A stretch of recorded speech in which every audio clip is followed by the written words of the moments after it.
Oke, Assalamualaikum warahmatullahi wabarakatuh.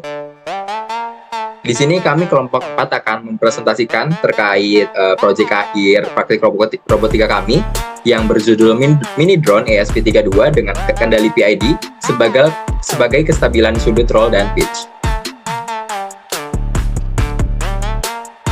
Sebelum masuk ke dalam materi inti, mungkin di sini kita akan memperkenalkan anggota kelompok kami terlebih dahulu. Yang pertama yaitu ada Febriani Aziza dengan NIM 21507334003. Yang kedua ada Mbak Alika Dwi Ramadhania dengan NIM 21507334007.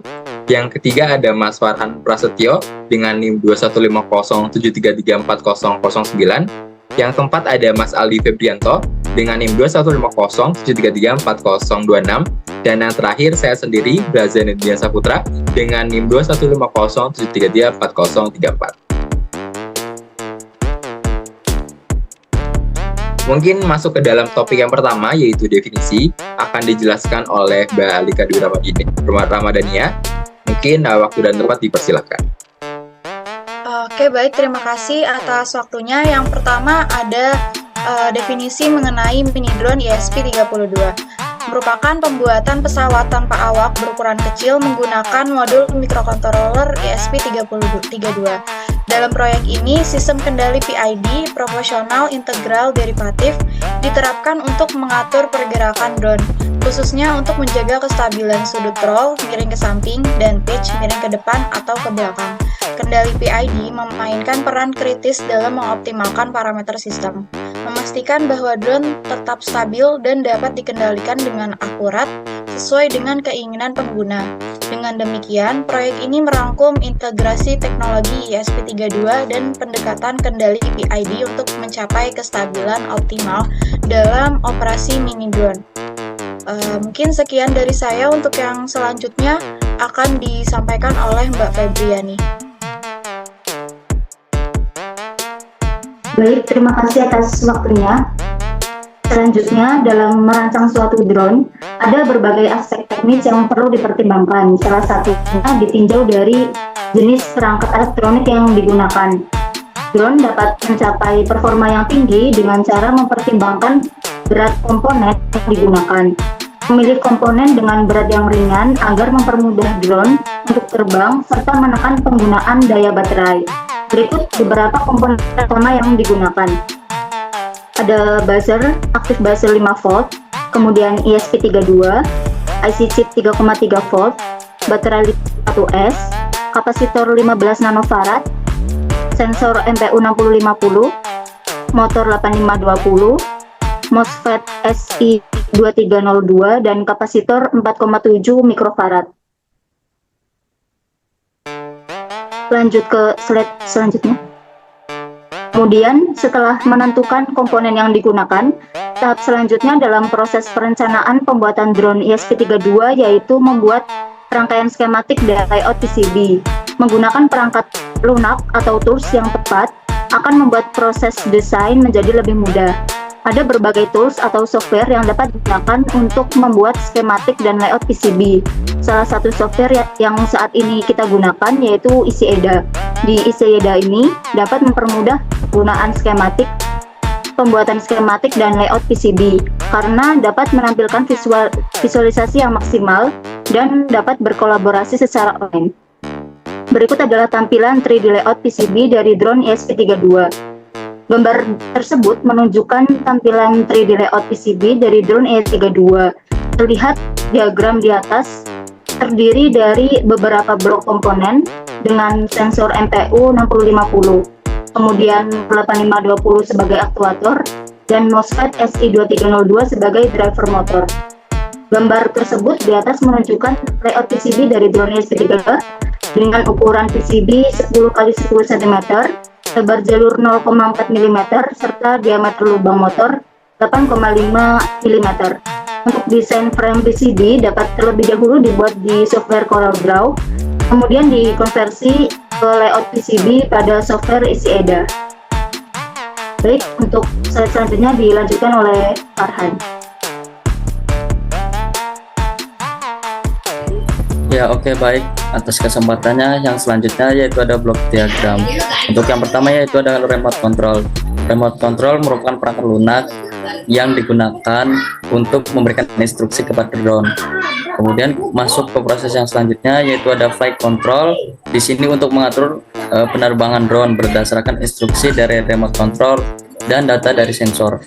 Kemudian masuk yang selanjutnya itu memasuki ke sistem kendali PID-nya itu.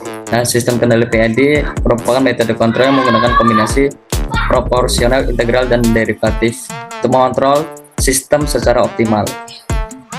Lalu memasuki program yang selanjutnya yaitu ada aktuator. Aktuator sendiri di sini untuk mengatur motor dan propeller. Motor dan propeller adalah aktuator yang menerima instruksi dari kontrol penerbangan dan menggerakkan drone. Kemudian yang selanjutnya yaitu sensor. Sensor untuk mengukur parameter seperti percepatan, posisi, dan memberikan data penting kepada kontrol penerbangan. Kemudian masuk yang selanjutnya yaitu adalah filter. Filter digunakan untuk meredam dan memproses sinyal sensor untuk meningkatkan akurasi. Kemudian yang selanjutnya itu adalah output. Nah, untuk slide yang selanjutnya akan disampaikan oleh Mas Aldi, dipersilakan.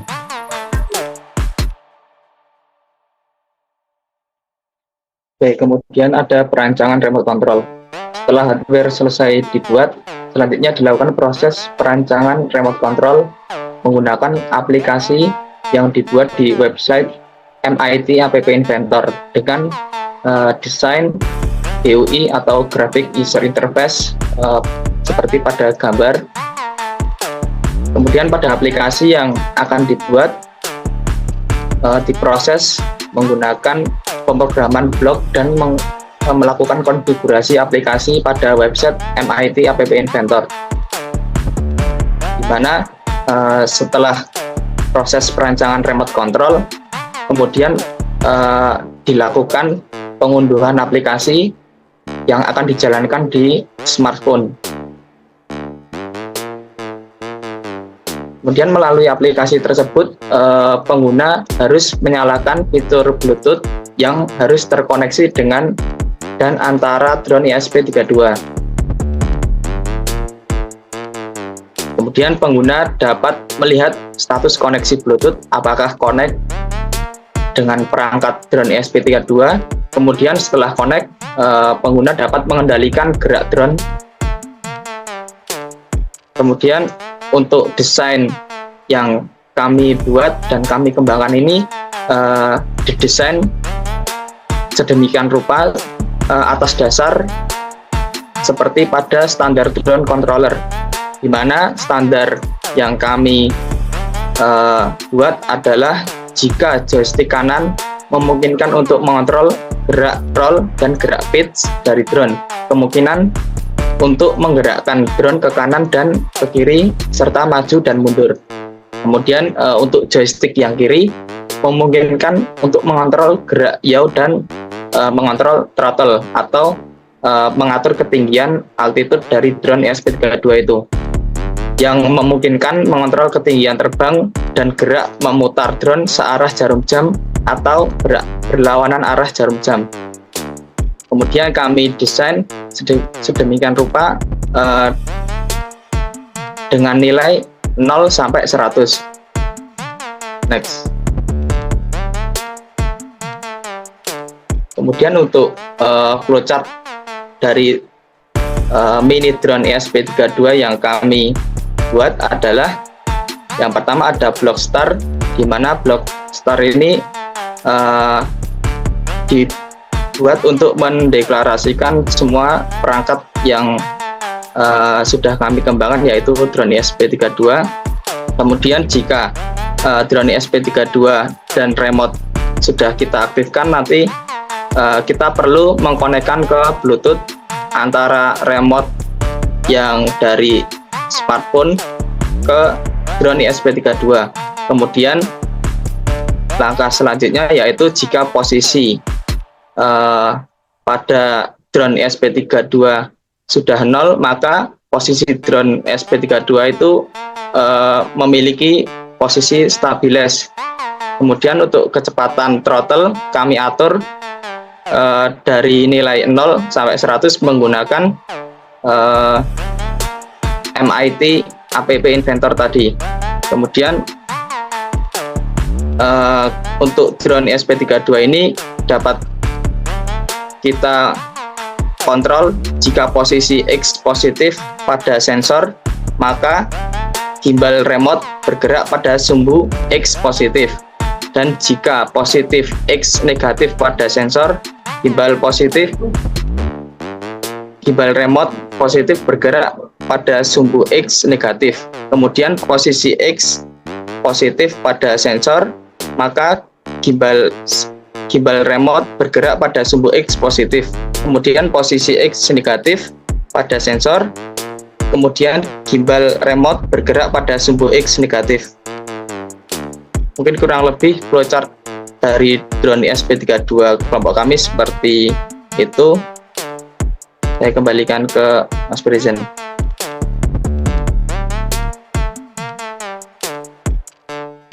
Oke, mungkin terima kasih kepada teman-teman yang sudah memberikan materi yang terkait proyek akhir kami.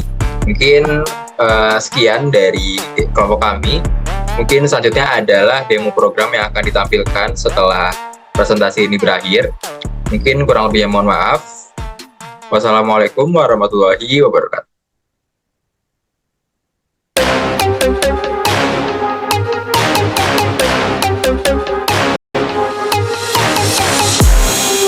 Oke, assalamualaikum warahmatullahi wabarakatuh. Kali ini kita akan mencoba mendemonstrasikan drone ESP32 kelompok kami, yang mana controlling ini kami buat menggunakan MIT app inventor yang nanti terkoneksi dengan Bluetooth.